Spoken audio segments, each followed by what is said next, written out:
আসসালামু আলাইকুম। আজ আপনাদের সঙ্গে আলোচনা করব তুলসী নিয়ে। আমাদের চারপাশে প্রকৃতিতে আমরা বিভিন্ন ধরনের তুলসী গাছ দেখতে পাই।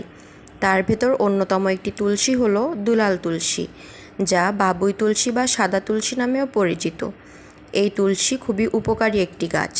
এর পাতা গরম পানিতে ফুটিয়ে বা আদা লবঙ্গর সাথে কাত করে খেলে ঠান্ডা, কাশি, সর্দি, গলা ব্যথায় খুবই কাজে দেয়। এতে থাকা অ্যান্টিঅক্সিডেন্ট, অ্যান্টিব্যাকটেরিয়াল ও অ্যান্টিভাইরাল যা ইমিউনিটিকে শক্তিশালী করে। এটি উচ্চ রক্তচাপ এবং নিতে সাহায্য করে। এই পাতা বেটে চামড়ায় লাগালে বিভিন্ন ধরনের চুলকানি, ফুসকুড়ি বা ফোড়া থেকে বাঁচা যায়। তুলসী জল দিয়ে মুখ ধুলে ব্রণের সমস্যার সমাধান হয়। তুলসীর গন্ধ পোকামাকড় দূর করতে সাহায্য করে। পরিবেশ বিশুদ্ধ রাখতে খুবই এটি উপকারী। এছাড়া আয়ুর্বেদ চর্চায় এর ব্যাপক ব্যবহার রয়েছে।